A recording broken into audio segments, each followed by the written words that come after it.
बहुत बहुत स्वागत है सर अनिल थानवी जी का। आज पुनः भारतीय विज्ञान संचारक समूह के इस पटल पर सभी श्रोतागणों को भी बहुत बहुत स्वागत है।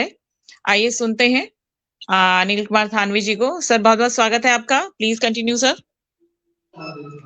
धन्यवाद मैडम। तो आज फिर हम एक बार उपस्थित हैं आप सभी के समक्ष, आप सभी के सामने भारतीय विज्ञान संचारक समूह के इस मंच पर, जहां पे मैंने पहले भाग 1 और भाग 2 की प्रस्तुति की। आशा करता हूं आपको पसंद आया होगा और आपके कमेंट, लाइक, कमेंट, शेयर बहुत महत्वपूर्ण है। और जिस टॉपिक पर हम चर्चा कर रहे हैं, पार्ट 1 और पार्ट 2 में जो हमने बात कही, उसी की क्रमिक कड़ी में अब आगे हम और बढ़ते हैं। जैसा कि हमारा कार्यक्रम का टाइटल सौर मंडल के जन्म और विकास की एक नई और बिल्कुल भिन्न थ्योरी, और ये अब हम पार्ट 3 प्रस्तुत कर रहे हैं, भाग 3 प्रस्तुत कर रहे हैं। आशा करता हूं आपको जरूर पसंद आएगा। आप लाइक, कमेंट, शेयर जरूर करेंगे, कुछ बोलेंगे, कुछ चर्चा करेंगे अपने साथियों के साथ, अपने बुद्धिजीवी मित्रों के साथ, सभी के बीच में आप इस पर चर्चा करेंगे, विचार करेंगे। तो जैसा कि आपको पता है कि हम जो बात हमने रखी है कि कॉलिजन थ्योरी इज रॉन्ग, यानी टक्कर से आकाशीय पिंड, चाहे चंद्रमा हो, चाहे ग्रह हो, चाहे सूर्य, तारे हो, चाहे बड़े आकाशीय पिंड सभी हो, उनका जन्म नहीं होता, बल्कि ट्रांसफॉर्मेशन से आकाशीय पिंडों का जन्म होता है। इसी क्रम में हमने कहा कि सौर मंडल कैसे बना, हमारे सौर मंडल का जन्म कैसे हुआ, कैसे हमारा सौर मंडल विकसित हुआ, कैसे डेवलप हुआ। तो हमने एक नया विचार रखा है, एक नवाचार आपके सामने प्रस्तुत किया है कि हमारा सौर मंडल गैस धूल कणों के बादल के द्वारा नहीं बना। गैस धूल कणों के बादल के इकट्ठा होकर के और फिर उसमें एक्रीशन में पदार्थ के टकराने से, क्षुद्र ग्रहों के टकराने से ग्रहों का जन्म नहीं हुआ। यानी कि नेबुलर हाइपोथेसिस, निहारी का सिद्धांत जिसे कहते हैं, ये कांट और लाप्लास द्वारा प्रस्तुत एक परिकल्पना है, और इस पर ही हमारे पृथ्वी का विकास, ग्रहों का विकास, चंद्रमाओं की उत्पत्ति सभी इसी पर आधारित है। 4.6 बिलियन वर्ष पहले गैस धूल कणों के बादल के इकट्ठा होने से और फिर उसके एक्रीशन में पदार्थों के लगातार टकराने से, क्षुद्र ग्रहों के टकराने से पृथ्वी और ग्रहों का जन्म हुआ, पृथ्वी और ग्रह बनने लगे। इसी में हमारा मंगल ग्रह भी बना और हमारा पृथ्वी ग्रह भी बना, और दूसरे ग्रह भी बने, उनके फिर चंद्रमा बने। प्रश्न तो अनेक है कि गैस दानव ग्रहों का विकास एक अलग तरह से समझाया जाता है, जबकि लौकिक ग्रहों का, टेरेस्ट्रियल ग्रहों का जन्म और विकास अलग तरह से समझाया जाता है। हमने कहा कि जो हम ट्रांसफॉर्मेशन के द्वारा, रूपांतरण के द्वारा, कन्वर्जन के द्वारा जो कहना चाहते हैं कि ग्रहों का जन्म हुआ, सूर्य और तारों का जन्म हुआ, सौर मंडल का जन्म और विकास हुआ ट्रांसफॉर्मेशन के द्वारा, ना कि सौर मंडल का जन्म इस प्रकार से पदार्थ के इकट्ठा होने से, फिर उसमें ग्रेविटी के कोलैप्स होने से, इस तरह से जो बताया जाता है। चित्र आपको दिखा चुका हूं, एक बार फिर आपको स्मृति में लाने के लिए। इस तरह से हमारे सौर मंडल का जन्म और विकास बिल्कुल नहीं हुआ। हमारा सौर मंडल ऐसे नहीं बना। तो कैसे बना? हमने बताया कि सूर्य से बड़े भीमकाय तारे, सूर्य से बड़े आकार के तारे धीरे धीरे सिकुड़ते गए, और इसके साथ साथ ग्रहों का भी आकार, द्रव्यमान सब घटता गया। ये इस तरह से हमने ये जो चित्र बताया है आपके सामने, ये वाला चित्र, हमने कहा कि सौर मंडल का जन्म इस तरह से बड़े आकार से छोटे आकार में सिकुड़ से जाने से हुआ, और ग्रहों का भी इसी क्रमिक तरीके से जन्म हुआ, गैस दानव ग्रहों का भी इसी तरीके से जन्म हुआ। तो हमने इस इसमें जो नई बात आई है कि हमारा सौर मंडल भी कभी बाइनरी सोलर सिस्टम था, तारा मंडल था, जिसमें एक नहीं बल्कि 2-3 तारे थे, 4-5 तारे भी हो सकते हैं, ज्यादा भी हो सकते हैं। तो हमने बताया कि मंगल ग्रह पृथ्वी जैसा था, तो पृथ्वी कैसा था फिर? पृथ्वी भी एक सुपर आर्थ था, बड़े आकार का था। पृथ्वी भी एक कैप्टर ग्रह की तरह था। पृथ्वी भी एक विशाल आकार का ग्रह था। हमने अलग अलग ग्लोब के माध्यम से भी आपको दिखाया कि हमारा ये पृथ्वी ग्रह विशाल आकार से सिकुड़ता हुआ वर्तमान आकार में आया, और चित्रों के द्वारा भी मैंने ये बात बताई, और चार्ट के द्वारा बताया कि हमारा सौर मंडल कैसे बना, और फिर किस प्रकार से दूसरे आकाशीय पिंड भी बने। तो आकाशीय पिंडों के पूरी हिस्ट्री को बताने वाले इस चार्ट को मैंने आपके सामने रखा है कि कैसे सबसे पहले एक ब्लैक होल बनता है, फिर वो अलग अलग तारों में परिवर्तित होते हुए सूर्य में परिवर्तित होता है, फिर गैस दानव ग्रहों में, फिर धीरे धीरे रॉकी ग्रहों में। इस तरह से हमारे पृथ्वी ग्रह का जन्म होता है, और पृथ्वी का भविष्य क्या है वो भी मैंने बताया कि इस तरह से शुक्र, मंगल, प्लूटो, मरकरी, इस प्रकार से मैंने आपके सामने बताया कि कैसे एक आकाशीय पिंड बनता है और कैसे वो नष्ट हो जाता है, कैसे ब्रह्मांड में सृजन होता है, कैसे ब्रह्मांड में विनाश होता है। इसका हमने पूरा कंप्लीट चार्ट आपके सामने रखा है।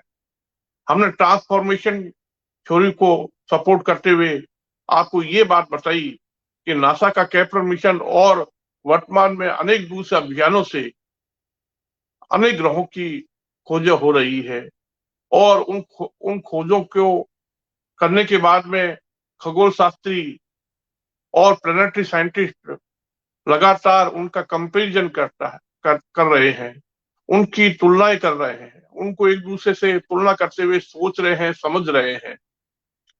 तो हम उससे आगे बढ़ करके ये कहना चाहते हैं कि केपलर मिशन और दूसरे मिशन से जिस तरह से ग्रहों की खोजें हो रही है, हुई है, और दूसरे अभियानों से जितने ग्रहों का पता चला है, ये चित्र केपलर मिशन के चित्र हैं जिनको मैं आपके सामने मैंने पहले भी रखे हैं और अभी भी आपके सामने इस तरह से। तो आप समझ गए होंगे, ये चित्र केपलर मिशन की वेबसाइट पर भी है, और हमने कहा कि गैस धूल कणों के बादल से इस प्रकार से सूर्य की उत्पत्ति नहीं हुई, और हमारे सौर मंडल के ग्रह, चंद्रमा इस तरह से नहीं बने, ना ही सौर मंडल का भविष्य, हमारे सूर्य का भविष्य एक ब्लैक होल, न्यूट्रॉन स्टार या व्हाइट ड्वार्फ नहीं है, बल्कि हम एक नए तरीके से समझा रहे हैं कि सूर्य का भविष्य क्या है और किस प्रकार से ग्रहों का भविष्य है, गैस दानव ग्रहों का भविष्य क्या है, किस प्रकार से उनका सोलिडिफिकेशन होता है, कैसे वो भविष्य में उन पे एक पृथ्वी जैसे ग्रह की स्थिति बन जाती है। ये हमने कुछ बातें कही। तो अब इस भाग 3 में, पार्ट 3 में हम जो कहना चाहते हैं वो ये है कि ट्रांसफॉर्मेशन थ्योरी के कुछ परिणाम है, रूपांतरण यानी कन्वर्जन थ्योरी के कुछ परिणाम है। अगर ग्रहों का जन्म रूपांतरण से हुआ, सूर्य और तारों का जन्म रूपांतरण से हुआ, पृथ्वी और सभी ग्रहों का जन्म अगर रूपांतरण से हुआ, क्योंकि हमने ये कहा कि केवल मात्र साइज का कंपैरिजन ना किया जाए, बल्कि द्रव्यमान का भी कंपैरिजन होना चाहिए, और आकार की तुलना तो कर ही रहे हैं, और रेडियस और मास, डेंसिटी, ग्रेविटी, और इसके अलावा केमिकली इसके अलावा जियोग्राफिकली, भौगोलिक तरीके से, और इसके अलावा फिजिकली, केमिकली और जैविक तरीके से भी उनकी तुलनाएं होनी चाहिए। मेरे कहने का मतलब ये है कि जब ग्रहों के एक दूसरे से इस तरह से तुलनाएं की जाएगी, आकाशीय पिंडों की इस तरह से तुलनाएं की जाएगी, तो एक नया विचार सामने आएगा, एक नई खोज सामने आएगी, ऐसा मैं कहना चाहता हूं, ऐसा मैं दावा करता हूं। और इससे इसके परिणाम क्या क्या होंगे, ट्रांसफॉर्मेशन थ्योरी के क्या क्या परिणाम होंगे, और इसके जैविक, भौगोलिक, रासायनिक, पर्यावरण संबंधी सभी परिणामों की तरफ हम ध्यान देंगे। कैसे ग्रहों का भविष्य होता है, हमारा पृथ्वी का भविष्य क्या है, मंगल ग्रह पहले क्या था और क्या हो गया, इसी प्रकार से दूसरे आकाशीय पिंड पहले क्या थे और अब क्या हो गए। तो आप सोचिए कि हम लार्ज स्केल पर, बड़े पैमाने पर तुलनाएं कर रहे हैं। तो हम तुलनाएं इस तरह से कर रहे हैं, तो इसका मतलब तो यह भौगोलिक रिजल्ट होंगे इसके, कि पृथ्वी पर किस प्रकार से जियोग्राफिकली डेवलपमेंट हुआ, कैसे पृथ्वी का भौगोलिक विकास हुआ। तो हम अलग अलग पार्ट में इसको डिस्कस करेंगे, बात रखेंगे अपनी। तो जैसे कि पार्ट 1 में मैंने जो बात कही ट्रांसफॉर्मेशन की, पार्ट 2 में कही, और अब इस पार्ट 3 में हम जो कहना चाहते हैं कि पृथ्वी का भौगोलिक विकास कैसे हुआ, तो हम स्टेप बाय स्टेप अपनी बात क्लियर करना चाहते हैं। तो अब इस पार्ट 3 में हम पृथ्वी के भौगोलिक विकास की चर्चा करेंगे, फिर आगे हम पृथ्वी के जैविक विकास की भी बात करेंगे, रासायनिक विकास की भी बात करेंगे, कैसे पृथ्वी का एनवायरनमेंट डेवलप हुआ, कैसे पृथ्वी का सभी तरह से एक हैबिटेबल प्लेनेट के रूप में, एक जीवनदायी ग्रह के रूप में एस्टेब्लिशमेंट हुआ, स्थापना हुई, कैसे हमारा ये पृथ्वी ग्रह इस स्थिति पर पहुंचा, एक नीले अद्भुत सुंदर ग्रह के रूप में पहुंचा।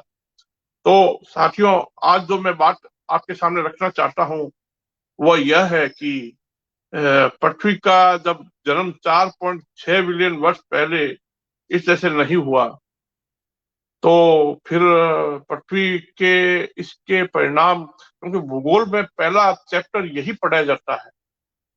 जो जियोग्राफी के स्टूडेंट होते हैं या जो जियोलॉजी के स्टूडेंट होते हैं, उनको सबसे पहले जो चैप्टर बताया जाता है, उनको यही बताया जाता है कि पृथ्वी की उत्पत्ति कैसे हुई, पृथ्वी का जन्म कैसे हुआ। तो जब हम बात करते हैं कि पृथ्वी का जन्म का तरीका ही गलत है, जब पृथ्वी की उत्पत्ति जो है अभी जिस तरह से समझाई जाती है भूगोल के स्टूडेंट्स को, या भूगोल में की पुस्तकों में जो पढ़ाया जाता है कि पृथ्वी का जन्म 4.54 बिलियन वर्ष पहले इस प्रकार से क्षुद्र ग्रहों के टकराने से, ये चित्र आप देखते रहते हैं और आपने यूट्यूब पर वीडियो भी, पृथ्वी के जन्म होते वीडियो को भी देखा होगा। इस तरह से ये जो चित्र है जिसमें बताया जाता है कि पृथ्वी का इस प्रकार से जन्म हुआ। तो हम कहते हैं कि पृथ्वी का जन्म इस प्रकार से नहीं हुआ। इसके पीछे हमारा आधार ये है कि पृथ्वी जो है पहले सुपर आर्थ थी, पृथ्वी जो है पहले सुपर आर्थ थी। ये देखिए इस तरह से ये सुपर आर्थ थी।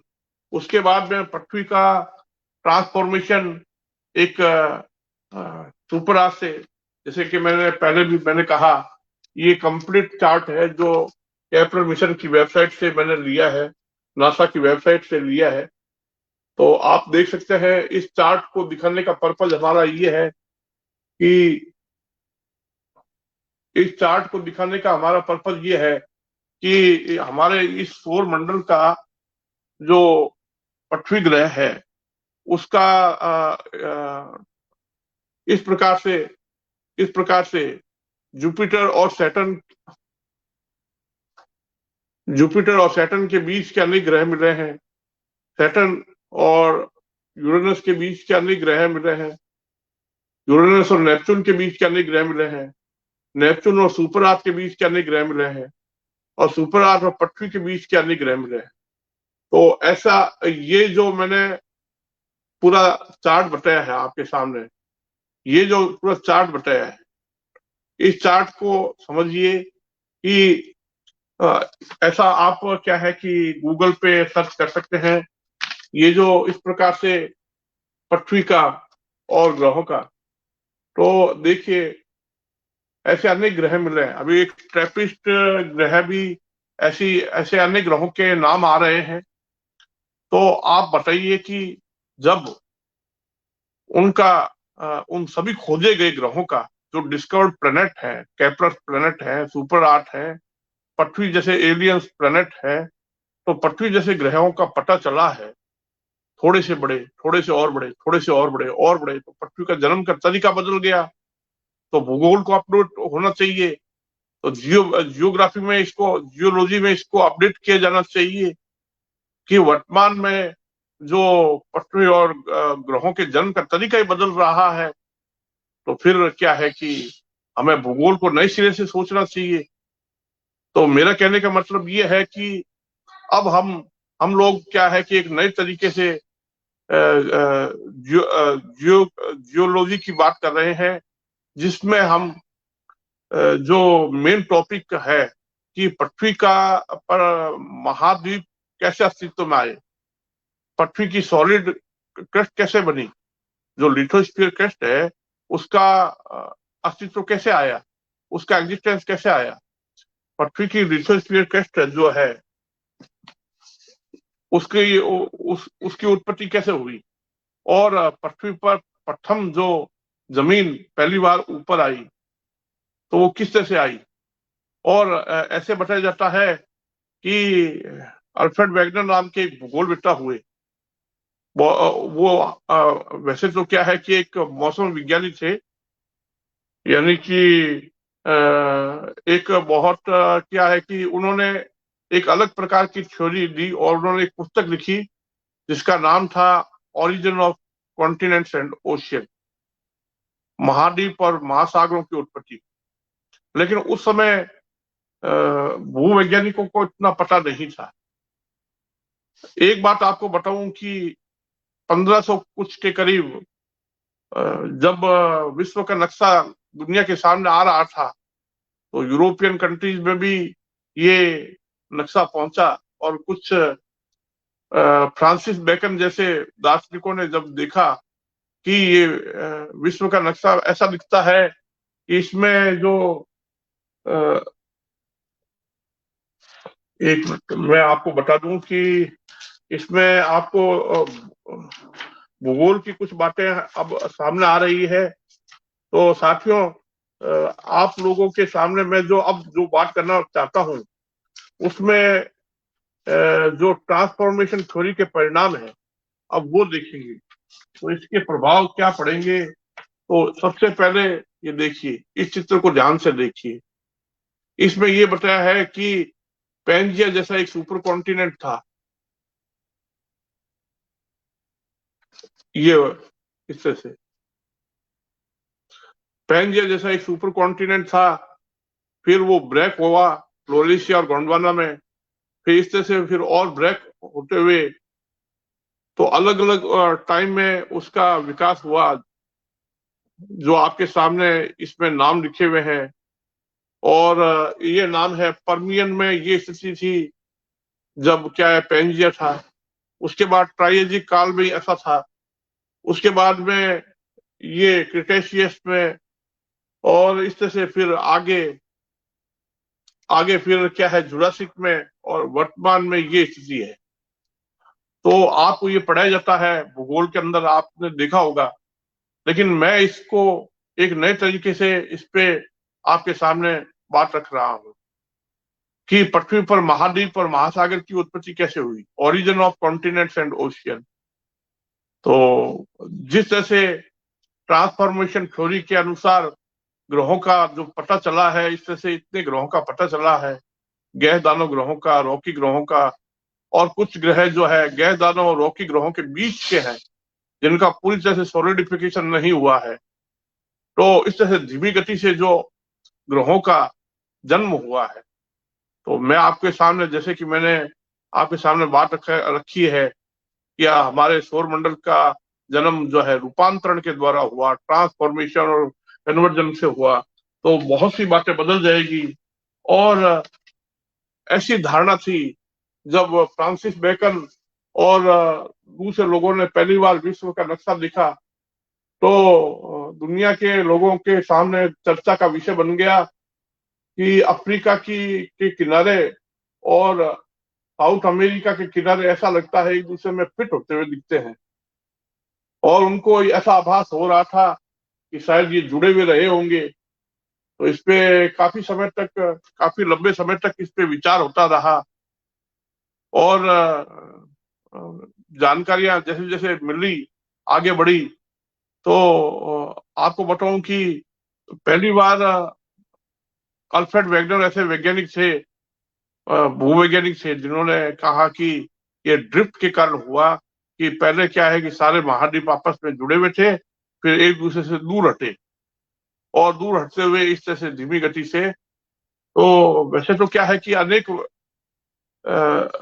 भूवैज्ञानिक इस पे विचार करते रहे, लेकिन सबसे पहले जर्मनी के जो अल्फ्रेड वेगनर थे, उन्होंने ये पुस्तक लिखी कि the origin of continents and ocean. ये पुस्तक 1920 के समय काफी चर्चा का विषय थी, और दुनिया में ऐसी बातें सामने आ रही थी। फिर आगे जाकर के ऐसा बताया जाता है कि जब भूवैज्ञानिकों ने और अनुसंधान किया, तो पृथ्वी में महाद्वीपों की हलचल और समुद्र के अंदर जो हलचल, तो उसके आधार पर क्या है कि उन्होंने एक नई थ्योरी दी, जिसको कहते हैं प्लेट टेक्टोनिक्स थ्योरी। तो महाद्वीपों की हलचल के बारे में, जिसमें कहते हैं transform plate motion, convergent plate motion और डाइवर्जेंट प्लेट मोशन। तो जैसे जैसे भू विज्ञान आगे बढ़ता गया, तो नई नई बातें आने लगी कि समुद्र के अंदर मिड अटलांटिक रिज है। तो मैं आपके सामने कुछ चित्र भी दिखाना चाहूंगा। देखिए मेरे पीछे ये नक्शा है, ये फिजिकल मैप है। ये फिजिकल मैप देखिए,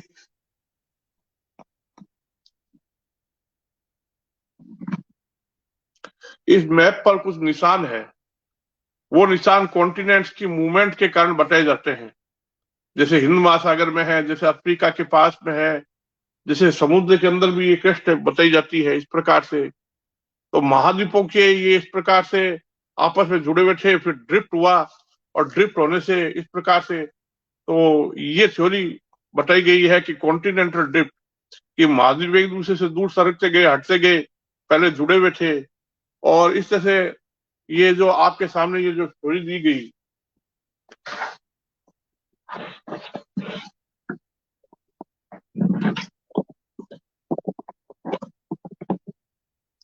तो ये थ्योरी जो आप पेंजिया की है आपके सामने, फ्लोरेशिया, इस प्रकार से क्रिटेशियस, जुरासिक और प्रेजेंट डे। तो मैं आपको बताऊं कि जिस तरह से आपके सामने ये थ्योरी प्रस्तुत की गई है, अब सोचिए कि जब पृथ्वी के जन्म का तरीका ही बदल गया, वर्तमान समय में ऐसा प्रमाणित हो रहा है कि ग्रहों का जन्म जो है, क्योंकि अनेक ग्रहों का पता चला है, और वो ग्रह जब उनका तुलनात्मक अध्ययन करते हैं, तो हमारे सामने ये बात आती है, और इसको रिजेक्ट नहीं किया जा सकता।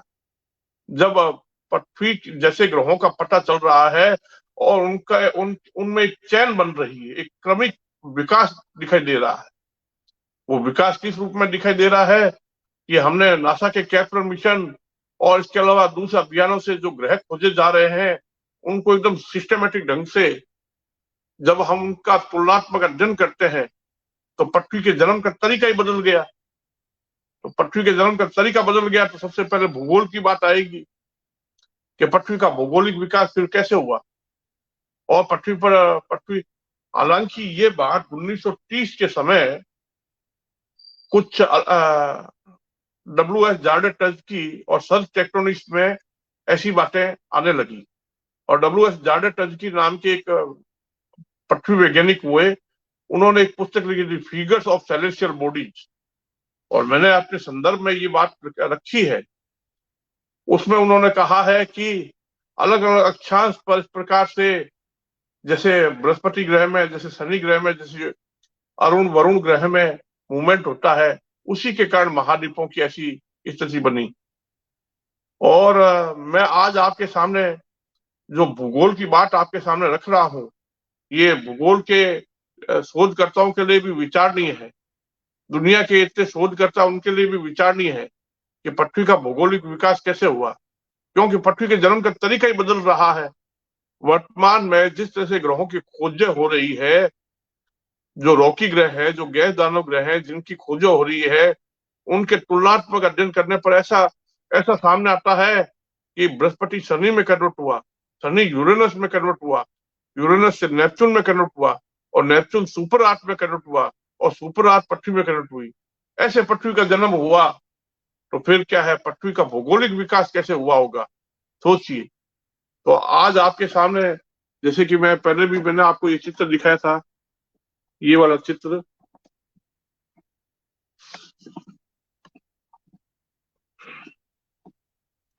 जैसे कि मैंने पहले भी आपको ये चित्र दिखाया था, और इस चित्र में मैंने बताया कि कैसे हमारे इस पृथ्वी पर ये देखिए, बृहस्पति ग्रह में अलग अलग अक्षांश पर पदार्थ का मोशन हो रहा, मूवमेंट हो रहा है, सैटर्न में हो रहा है, यूरेनस नेपच्यून में ये पृथ्वी। तो सॉलिडिफिकेशन कैसे हुआ, एक गैस दानव ग्रह ठोस बनता गया, कैसे उसमें वायुमंडल अलग होता गया, और उसके अंदर से पानी अलग हुआ, महासागर बने, कैसे उसका रासायनिक और भौतिक विकास हुआ, कैसे जैसे देखिए आपके सामने ये जो मैं अलग अलग चित्र बता रहा हूं, इन अलग अलग चित्रों को देखिए।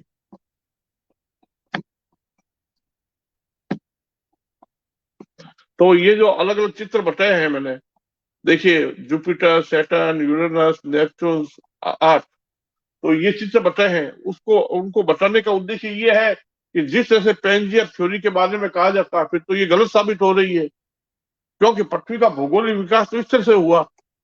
और अगर पृथ्वी का भौगोलिक विकास इस तरह से हुआ, तो कैसे टेक्टोनिक हलचल शुरू हुई, कैसे सॉलिडिफिकेशन शुरू हुआ, और किस प्रकार से धीमी गति से एक गैस दानव ग्रह धीरे धीरे ठोस होता हुआ, सॉलिड होता हुआ, उसका सॉलिडिफिकेशन होता हुआ पृथ्वी बना।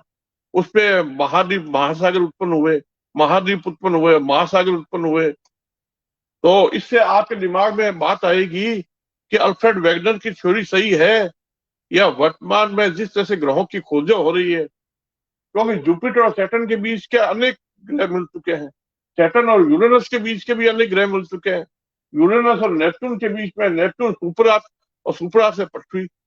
अब आप सोचिए, ये जो चार्ट आपके सामने मैं दिखा रहा हूं ना, इस चार्ट को देख करके आपके दिमाग में क्या आता है, क्योंकि जब इतने ग्रहों का पता चल रहा है और पृथ्वी के जन्म का तरीका ही बदल गया, पृथ्वी के जन्म का तरीका ही बदल गया, तो फिर आप सोचिए कि फिर भूगोल पे प्रभाव तो पड़ेगा ना। और भूगोल पे प्रभाव पड़ेगा तो पृथ्वी के भौगोलिक विकास की पूरी थ्योरी बदल जाएगी। और पृथ्वी पर कैसे क्या है कि महाद्वीप और महासागर बने, और पानी कैसे उत्पन्न हुआ, और पृथ्वी की सॉलिड जमीन जिसपे आज इतने महाद्वीप है, जो आपके सामने हम देखते हैं कि उत्तरी अमेरिका, दक्षिण अमेरिका, और जैसे एशिया, और ये इस तरह से आपके सामने ये जो महाद्वीपों का जन्म जन्म का तरीका ही हम जो फिजिकल मैप आप देखते हैं, तो ये फिजिकल ऑस्ट्रेलिया और ये सब कैसे बने, और इनकी ऐसी आकृति भी कैसे बनी, ये भी प्रश्न है। केवल मात्र यही प्रश्न नहीं है कि महाद्वीप और महासागर कैसे बने। तो साथियों, आज मैं भौगोलिक विकास पे आपके सामने बात अपनी रख रहा हूं कि ट्रांसफॉर्मेशन थ्योरी के रिजल्ट ये है कि इससे पृथ्वी का जन्म ही प्रभावित होता है, और पृथ्वी का जन्म प्रभावित होता है तो संपूर्ण भूगोल की बात नए सिरे से सोचनी पड़ेगी। और संपूर्ण भूगोल को नए सिरे से सोचेंगे कि कैसे पृथ्वी पर जो अफ्रीका और साउथ अमेरिका, जिसका चित्र मैंने ये बताया है, अब वो भूवैज्ञानिक कहते हैं कि इसके एविडेंसेज है कि अफ्रीका और अमेरिका है ना, साउथ अमेरिका, इनके कोस्ट लाइन एक दूसरे में ऐसा लगता है कि एक दूसरे में फिट होते हैं। इसका मतलब तो यही है कि ये आपस में जुड़े हुए थे। और साथ में ये भी कहते हैं कि जो साउथ अमेरिका में मिनरल्स और रॉक्स मिले हैं और अफ्रीका में जो मिले हैं वो उनमें समानता है। मतलब अफ्रीका में भी जो मिनरल्स रॉक्स मिले हैं और साउथ अमेरिका में मिले हैं उनमें काफी समानता है, इसके अलावा सिमिलरिटी है। इसके अलावा ये भी कहा जाता है कि साउथ अमेरिका में जो फॉसिल्स मिले हैं और अफ्रीका में जो फॉसिल्स मिले हैं उनमें भी समानताएं हैं। तो इसका मतलब ये आपस में जुड़े हुए थे। दूसरे महाद्वीपों के बारे में भी ऐसा ही कहा जा रहा है कि वहां पे ऐसा अगर अगर ये ब्रेकिंग नहीं हुआ तो क्या हुआ। मेरा दावा है कि ऐसा ब्रेकिंग नहीं हुआ, कि कॉन्टिनेंट्स ऐसे ब्रेक होकर के, खंडित होकर के, टूट करके एक दूसरे से दूर नहीं हटे। ये चित्र एक बहुत बड़ा एक गलत साबित होता है जब हम ट्रांसफॉर्मेशन थ्योरी की बात करते हैं, जब हम रूपांतरण थ्योरी की बात करते हैं।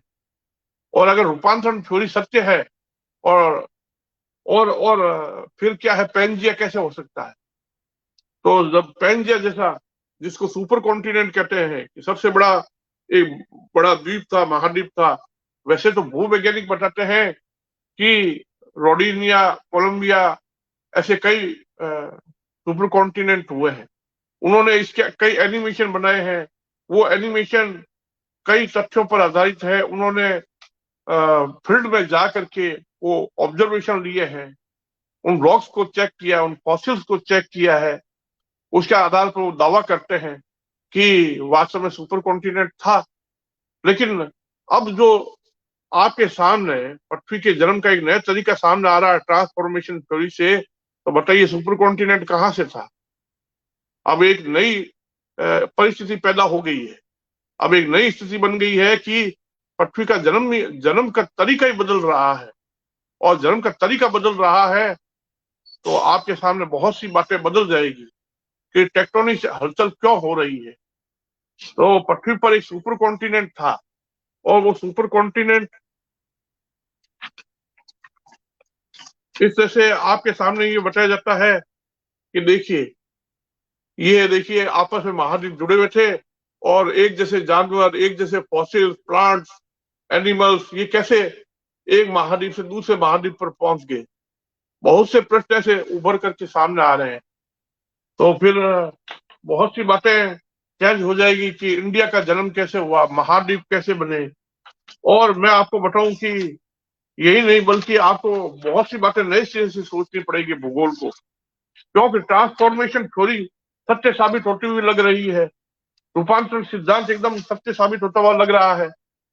आपको ये चित्र बताता हूँ, देखिए इस चित्र को देखिए और सोचिए कि सूर्य के अंदर जो अलग अलग अक्षांश पर पदार्थ की मूवमेंट हो रही है, इसको डिफरेंशियल रोटेशन कहते हैं। बृहस्पति ग्रह में भी अलग अलग अक्षांश पर डिफरेंशियल रोटेशन हो रहा है। सैटर्न, यूरेनस, नेपच्यून में भी हो रहा है। तो इसीलिए अफ्रीका और साउथ अमेरिका को ऐसे बनाया, ना कि ऐसे खंडित होने से साउथ अमेरिका और इस प्रकार से अफ्रीका बना।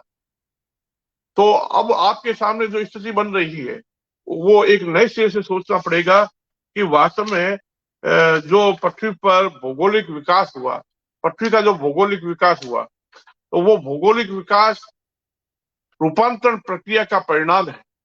यानी गैस दानव ग्रह धीमी गति से सॉलिड होते गए, सॉलिडिफिकेशन होता गया और धीमी गति से पृथ्वी में भौगोलिक विकास होते होते इस तरह से आपके सामने मैं ये चित्र बताता हूँ कि जैसे कि ये जुपिटर का है, फिर सैटर्न का, फिर ये यूरेनस, नेपच्यून का है।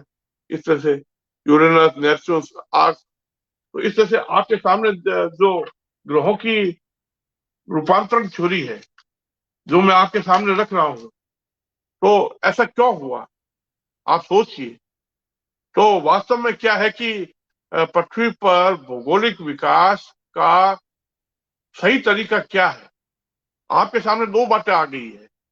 एक बात तो ये कहती है कि पृथ्वी का भौगोलिक विकास जो है सुपर कॉन्टिनेंट के खंडित होते हुए इस प्रकार से अलग अलग ब्रेकिंग होने से, टूटने से, इस प्रकार से महाद्वीप पैदा हुए, उत्पन्न हुए।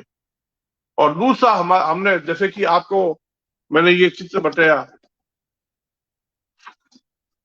ये चित्र जो बताया आपके सामने, थोड़ा सा ऊपर कर देता हूँ, ये देखिए। तो आपके सामने ये दो बातें सामने आ गई है। अब इन दोनों बातों को गौर कीजिएगा। इस चार्ट से आपके सामने दो बातें दिख रही है। एक तो पेंजिया के ब्रेकिंग से अलग अलग युग में इस प्रकार से कॉन्टिनेंट की मोशन हुई, और दूसरा आपके सामने रूपांतरण थ्योरी के अनुसार इस प्रकार से जुपिटर से सैटर्न, सैटर्न से यूरेनस, यूरेनस से नेपच्यून और नेपच्यून से सुपरा से अर्थ, इस प्रकार से। तो अब आप सोचिए कि वास्तव में पृथ्वी का भौगोलिक विकास किस तरह से हुआ होगा। अगर पृथ्वी का भौगोलिक विकास इस तरह से रूपांतरण से हुआ तो बहुत सी बातें नए सिरे से सोचनी पड़ेगी। पहली बात तो ये सोचनी पड़ेगी कि साउथ अमेरिका और अफ्रीका आपस में कभी भी एक दूसरे से जुड़े हुए नहीं थे, दूसरे महाद्वीप आपस में जुड़े हुए नहीं थे, तो फिर फॉसिल्स कैसे पहुंचे? फिर एक जैसी चट्टाने, एक जैसे रॉक्स, एक जैसे खनिज मिनरल्स कैसे पहुंच गए? भूवैज्ञानिक कहते हैं इसके प्रमाण है कि ब्रेकिंग हुआ। और आज भी ये कहा जाता है कि अफ्रीका जो इतना बड़ा महाद्वीप है वो टूट रहा है, खंडित हो रहा है। इसका मतलब पहले भी महाद्वीप टूटे, खंडित हुए, तो ये सुपर कॉन्टिनेंट के पक्ष में एक प्रमाण माना जाता है। तो मैं आपको बताऊं कि रूपांतरण थ्योरी से अगर सॉलिडिफिकेशन होते हुए अगर वास्तव में क्या है कि पृथ्वी पर भौगोलिक विकास हुआ, तो देखिए आपको बताऊं कि पृथ्वी क्या एक्सपेंड हो रही है, क्योंकि कॉन्टिनेंटल ड्रिफ्ट, ऐसा कहा जाता है कि पृथ्वी जो है, जैसे कि मैं आपके सामने ये बात रख रहा हूँ, देखिए ये वाला चित्र जो है, इसमें ये बताया जा रहा है कि पृथ्वी पहले छोटी थी और फिर बड़ी हो रही है। तो बड़ी कितनी होगी आखिर? तो अगर छोटी पृथ्वी थी पहले, फिर बड़ी होती गई, तो इससे ये साबित नहीं होता। तो पृथ्वी वास्तव में बड़ी से छोटी से बड़ी नहीं हो रही है, बल्कि बड़ी से छोटी हो रही है। तो इससे ये कहना चाहते हैं कि सुपर कॉन्टिनेंट जैसा ब्रेक हुआ तो पृथ्वी इस प्रकार से एक्सपेंड होती गई। इस कारण से क्या है कि कॉन्टिनेंट एक दूसरे से ड्रिफ्ट होते गए, हटते गए। लेकिन हम बता रहे हैं कि पृथ्वी कॉन्ट्रैक्शन का रिजल्ट है, यानी कि क्योंकि जुपिटर बहुत बड़ा विशाल आकार का है, जिसमें 13,000 पृथ्वी समा जाती है। उसके बाद सैटर्न, फिर यूरेनस, फिर नेपच्यून, फिर सुपर अर्थ, इस प्रकार से पृथ्वी कॉन्ट्रैक्ट होते हुए जन्म हुई, और पृथ्वी का भविष्य में भी कॉन्ट्रैक्शन होता जाएगा। लेकिन भूवैज्ञानिक कहते हैं कि वर्तमान प्रेक्षण बताते हैं कि पृथ्वी एक्सपेंड हो रही है, इसका मतलब ड्रिफ्ट हुआ था। तो ऐसा नहीं है। तो प्लेट टेक्टोनिक्स में जो बातें बताई जाती है कि कुछ कॉन्टिनेंट्स के एक दूसरे से दूर हट रहे हैं, जैसे मतलब divergent plate motion, convergent plate motion, transform plate motion, कहीं पे फॉल्ट हो रहा है, कहीं पे फोल्ड है, और इस प्रकार से कहीं पे सबडक्शन है। तो साथियों, हम जो कहना चाहते हैं कि पृथ्वी का भौगोलिक विकास वास्तव में कॉन्ट्रैक्शन का रिजल्ट है। मतलब क्या है कि गैस दानव ग्रह कॉन्टैक्ट होते हुए, सॉलिडिफिकेशन होते हुए, इस प्रकार से धीमी गति से पृथ्वी जैसे ग्रह तक पहुंचे, पृथ्वी जैसे ग्रह में रूपांतरित हुए। तो आपको ये सोचना चाहिए कि पेंजिया थ्योरी कैसे सत्य हो सकती है, क्योंकि वर्तमान में इतने ग्रहों के बारे में पता चला है, नासा के केपलर मिशन या दूसरे ग्रहों से भी पता चल रहा है अभी भी। तो क्या है कि उन सब का कंपैरिजन करने पर तो पृथ्वी के जन्म का तरीका ही बदल गया। और अगर पृथ्वी के जन्म का तरीका बदल गया तो आप सोचिए कि भूविज्ञान में जो फर्स्ट चैप्टर है वही सबसे पहले गलत साबित हो जाएगा कि नेबुलर हाइपोथेसिस इज रॉन्ग। जब निहारी का सिद्धांत एकदम गलत है, कांट और लाप्लास का, जिस पे सारा भूगोल आधारित है, वही गलत साबित हो रहा है। और अगर वो गलत साबित हो रहा है तो फिर सोचिए कि आप बताइए कि पृथ्वी पर भौगोलिक विकास कैसे हुआ। पृथ्वी के पर ये जो इतने जो भूकंप आते हैं, ज्वालामुखी फटते हैं, और इस तरह से पृथ्वी के जितना भी भूगोल विकास हुआ वो कैसे हुआ होगा, टेक्टोनिक हलचल कैसे होती है, कैसे क्या है कि ये चित्र और बताता हूँ आपको। एक छोटा चित्र और है, देखिए आपके सामने, ये वाला, ये वाला। तो इसको और देखिए आप कैसे। तो एक विल्सन साइकिल होता है जिसके बारे में भी है, देखिए ये इस तरह से। तो मैं ये कहना चाहता हूं कि पृथ्वी के भूगोल को मैं एक नई सिरे से, एक बिल्कुल अलग तरीके से समझा रहा हूं। मेरा ये दावा है कि अगर पृथ्वी का जन्म और ट्रांसफॉर्मेशन से हुआ और नेबुलर हाइपोथेसिस गलत है, तो पृथ्वी का भौगोलिक विकास यानी पैंजिया जैसी थ्योरी कुछ भी नहीं थी, पृथ्वी पर सुपर कॉन्टिनेंट जैसा कुछ भी नहीं था। इसी पर मैंने अपनी पुस्तक का नाम लिखा है कि super continent a gigantic illusion. अगर आप में से कोई मित्र इसकी पीडीएफ लेना चाहे तो मैं इसको आपको सेंड कर सकता हूँ बाय व्हाट्सएप नंबर से, या फिर ईमेल के द्वारा आपको सेंड कर सकता हूँ। तो ये पुस्तक मेरी जर्मनी में प्रकाशित हुई, और इसकी हार्ड कॉपी मेरे पास है, और आपको सॉफ्ट कॉपी यानी कि पीडीएफ आपको सेंड कर सकता हूँ। तो साथियों, आपको मैं सबसे बड़ी महत्वपूर्ण बात बताऊं कि पृथ्वी के भौगोलिक विकास को नए सिरे से क्यों सोचना पड़ेगा। क्योंकि पृथ्वी के जन्म का तरीका बदल गया, सौर मंडल और उसके जन्म के विकास की थ्योरी बदल गई। मतलब क्या है कि formation and evolution of solar system एक नई और बिल्कुल अलग तरीके से मैं जो समझा रहा हूं, उसके परिणाम ये है, उसके रिजल्ट ये है कि आप सोचिए कि फिर पृथ्वी का भूगोल सब कुछ बदल जाएगा। पैंजिया जैसा कुछ था ही नहीं, ना रोडिनिया, ना ही कोई और प्रकार का कोलंबिया या किसी प्रकार का सुपर कॉन्टिनेंट नहीं था। और भूवैज्ञानिक जिस तरह से बताते हैं तो वो पृथ्वी आधारित परीक्षण है। अगर बड़े पैमाने पर बात करें, हम बड़े सोच से बात करें, बड़े मतलब थिंकिंग से विचार करें, तो हमारी बात तो एक नई तरीके से आएगी कि तारे कैसे जन्म लेते हैं, सौर मंडल कैसे बना, और हमारे सौर मंडल का अतीत कैसे था, तारे कैसे बनते हैं, ग्रह कैसे बनते हैं, चंद्रमा कैसे बनते हैं, सारी बातें बदल जाएगी।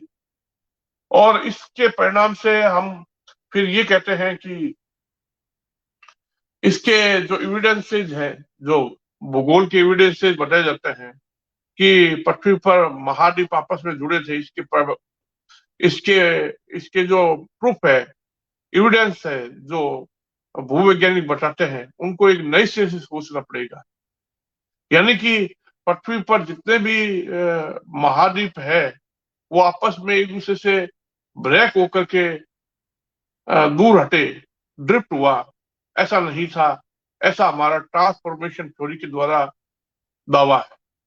तो अगर ये दावा सत्य है तो फिर जितने भी एविडेंसेज है भूगोल के, यानी कि आपको ये एक नए तरीके से समझा रहा हूं कि पृथ्वी पर महाद्वीप और महासागरों का विकास कैसे हुआ। अगर अल्फ्रेड वेगनर की थ्योरी की origin of continents and ocean गलत साबित होती, क्योंकि अल्फ्रेड वेगनर ने केवल पृथ्वी आधारित एविडेंसेज को विचार किया, डेटा कलेक्ट किए, फॉसिल्स मिले, रॉक्स मिले, मिनरल्स मिले, और पैलियो मैग्नेटिक पैलेंटोलॉजी के भी प्रूफ है। ऐसे कहा जाता है कि पृथ्वी पर महाद्वीप खंडित हो और ब्रेक होकर के ऐसे बने, इसके अनेक प्रमाण है, भूवैज्ञानिकों का दावा है। लेकिन मैं जो दावा कर रहा हूं, जब पहले पहले पृथ्वी के जन्म का, सौर मंडल के जन्म और विकास का, पृथ्वी के जन्म का तरीका ही बदल गया, फिर क्या होगा। अगर वो बदल गया तो फिर हमें नए सिरे से सोचना पड़ेगा, और एक नए सिरे से बात आएगी कि पृथ्वी का पूरा भूगोल। तो इस भाग 3 में अगर दर्शक और श्रोतागण भूगोल की बात करेंगे, मैं देश के, दुनिया के सभी भूवैज्ञानिकों से निवेदन करता हूं कि आप इस दृष्टि से विचार कीजिए कि अगर ट्रांसफॉर्मेशन के द्वारा पृथ्वी का जन्म हुआ, क्योंकि हमारा सौरमंडल पहले छोटा अभी छोटा है, पहले बड़ा था और बड़ा था और बड़ा था और बड़ा था।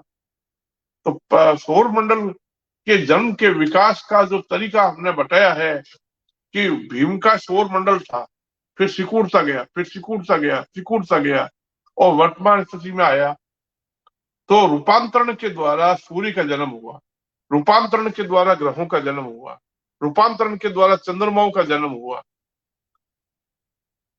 तो इस तरह से आज मैं आपके सामने जो बातें रखी है उसमें सबसे बड़ी बात यही है कि पृथ्वी का भौगोलिक विकास जो है उसमें टेक्टोनिक एक्टिविटी कैसे स्टार्ट हुई, कैसे प्लेट टेक्टोनिक स्टार्ट हुआ, कैसे कॉन्टिनेंटल ड्रिफ्ट होता है, कैसे पृथ्वी पर क्या है कि महाद्वीप और महासागर बने हैं।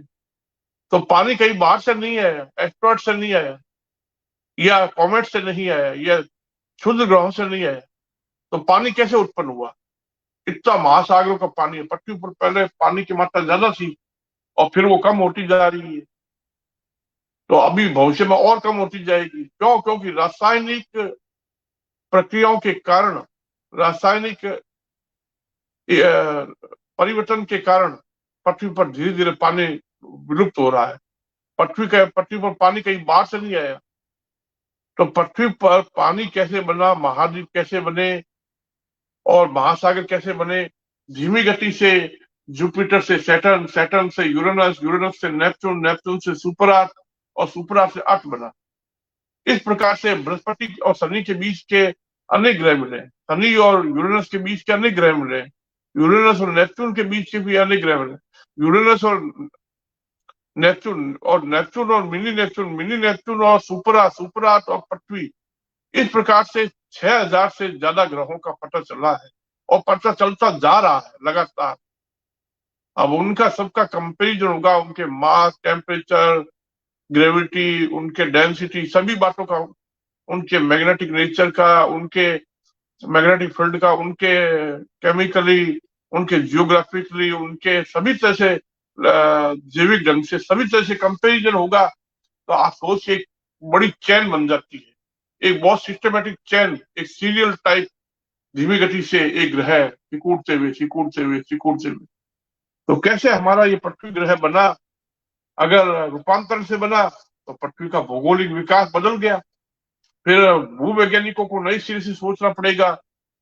मेरा आप सभी से निवेदन है कि इस भाग थर्ड में, और हालांकि आप पार्ट फर्स्ट और पार्ट सेकंड और पार्ट थर्ड भूवैज्ञानिकों के सामने चर्चा कीजिए, तो आपके सामने बहुत सी बातें सामने आएगी कि अगर इस तरह से पृथ्वी पर महाद्वीप और महासागरों का विकास हुआ, तो सोचिए कि पृथ्वी पर भौगोलिक विकास की ये बात जो मैंने रखी है आपके सामने, अभी इसका एक दूसरे पहलू पर भी हम विचार करेंगे कि इक्वेटर से ऊपर और इक्वेटर से नीचे महाद्वीप जो है विपरीत दिशा में मुड़े हुए, उस पर भी हम चर्चा करेंगे। लेकिन मैं आपको जिस तरह से पृथ्वी के जन्म के इस सिद्धांत को मैं रिजेक्ट कर रहा हूँ और अपनी नई थ्योरी प्रस्तुत कर रहा हूँ पृथ्वी के जन्म की, तो सोचिए कि इस तरह से मैंने हमारे सौरमंडल के जन्म और विकास की जो थ्योरी बताई है, ऐसे हुआ हमारे सौरमंडल का जन्म। भीमकाय आकार से कांटेक्ट होता हुआ सूर्य छोटे आकार में बदलता गया, तो इस तरह से हमारे सौरमंडल बना। तो 4.6 बिलियन वर्ष पहले इस प्रकार से सौरमंडल की उत्पत्ति नहीं हुई, ना ही जन्म हुआ और ना इस तरह से विकास हुआ, ना ग्रहों का ऐसे बना और ना ही चंद्रमा से बने। तो भूगोल में जो फर्स्ट चैप्टर, जो पहला चैप्टर भूगोल के स्टूडेंट्स को पढ़ाया जाता है, या भूवैज्ञानिक जो चर्चा करते हैं, अपनी चर्चा स्टार्ट करते हैं कि पृथ्वी का जन्म कैसे हुआ, वही गलत साबित हो रहा है। तो पेंजिया तो था ही नहीं, फिर पेंजिया नहीं था और इसके साथ साथ क्या है कि किसी प्रकार का कोई सुपर कॉन्टिनेंट नहीं था, और कॉन्टिनेंट्स इस प्रकार से लॉरेशिया और गोंडवाना और इस प्रकार से Permian, Triassic, Jurassic, Cretaceous, present day. तो आप सोचिए इससे कितने बड़े रूप में पूरा भूविज्ञान प्रभावित होगा। तो इसका मतलब ये हुआ कि फिर ट्राइजेजिक और जुरासिक और क्रिटेशियस, पर्मियन, ये सब एक नई एक्सप्लेनेशन होने लगेगी। तो अब आपके सामने मैं जो बात रखना चाहता हूं वो बात ये है कि आज के पार्ट थर्ड में सबसे बड़ा टॉपिक यही है कि पृथ्वी का भौगोलिक विकास कैसे हुआ अगर ट्रांसफॉर्मेशन थ्योरी सत्य है। अगर पृथ्वी का सौरमंडल के जन्म और विकास की एक नई और भिन्न थ्योरी, इसके आधार पर हम भूविज्ञान पर के बारे में सोचें, संपूर्ण भूविज्ञान की बात करें, तो हमारे सामने बहुत सी बातें नहीं आती है कि कैसे फॉसिल्स एक कॉन्टिनेंट से दूसरे कॉन्टिनेंट पर कैसे एक जैसे फॉसिल्स, एक जैसे मिनरल्स, एक जैसे रॉक्स, कोस्ट लाइन की सिमिलरिटी, यानी कि महाद्वीपों के किनारे एक दूसरे में फिट होते हुए दिखते हैं, जबकि ये बहुत बड़ा भ्रम है, ये बहुत बड़ा इल्यूजन है। तो ये इल्यूजन कैसे दूर हटता है जब हम बड़े स्तर पर सोचते हैं, विशाल ब्रह्मांड स्तर पर तारों के जन्म, ग्रहों के जन्म और चंद्रमाओं के जन्म की बात करते हैं, तो दृश्य बदल जाता है। एक नए रूप में बात आती है कि वास्तव में हम ये कहना चाहते हैं कि पृथ्वी हो चाहे दूसरे ग्रह हो, पृथ्वी जैसे दूसरे ग्रह हो, उनका भी भौगोलिक विकास कैसे हुआ होगा। तो आज की चर्चा में मैंने जो बातें प्रस्तुत की है वो ये है कि सबसे पहले तो पेंजिया जैसा कुछ भी नहीं था। क्यों? क्योंकि हम सौर मंडल के जन्म और विकास की एक नई थ्योरी के आधार पर कह रहे हैं और नेबुलर हाइपोथेसिस को गलत साबित कर रहे हैं। तो इसके बाद में दूसरी बात आती है कि अगर पृथ्वी का भूगोल का इस तरह से विकास हुआ, भौगोलिक विकास हुआ, तो उन एविडेंसेस को कैसे समझाओगे? वो एविडेंसेज हैं जो पैलियोंटोलॉजी के हैं, या मतलब जीवाश्म विज्ञान के हैं, या मिनरोलॉजी के हैं, या पेट्रोलॉजी के हैं, या जो अलग अलग स्ट्रक्चर जियोलॉजी के हैं, फाल्ट, फोल्ड, ये और भी बहुत सी बातें हैं, उनको कैसे समझाएंगे?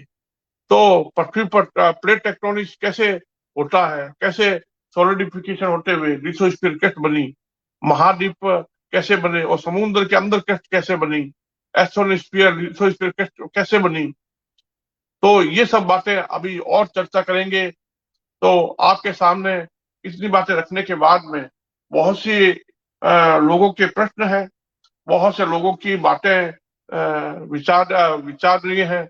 तो मेरे सामने जब ऐसी बात आपके सामने रख रहा हूं, तो आप सोचिए कि अगर पृथ्वी के जन्म का तरीका ही बदल गया, अगर पृथ्वी और ग्रहों के जन्म का, सौर मंडल के जन्म का तरीका बदल गया, नेबुलर हाइपोथेसिस रॉन्ग, क्योंकि नेबुलर हाइपोथेसिस पर ही पूरा भूगोल आधारित है, वो सारा भौगोलिक बेस ही उसी पर है, नेबुलर हाइपोथेसिस पर ही बेस्ड है पूरी जियोग्राफी, जियोलॉजी, पूरी जियोफिजिक्स।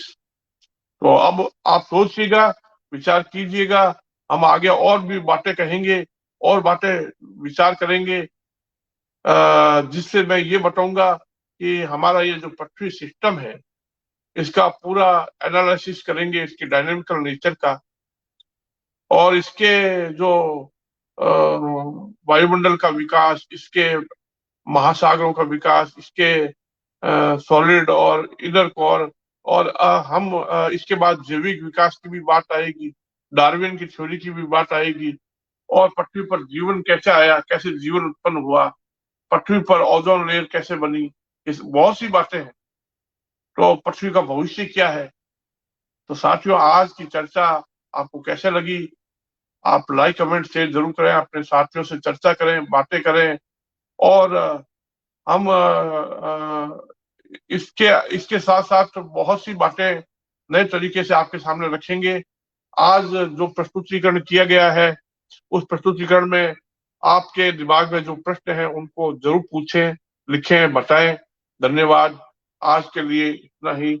और आप साथियों को अगर इस पुस्तक की पीडीएफ अगर किसी को इंटरेस्टेड हो तो जरूर आप बताइएगा। Super continent, a gigantic illusion, a new and complete different theory thinking. तो ये एक सौरमंडल के जन्म और विकास की एक नई और भिन्न थ्योरी, जो कि इसका पार्ट थर्ड हमने आपके सामने प्रस्तुत किया है। तो धन्यवाद।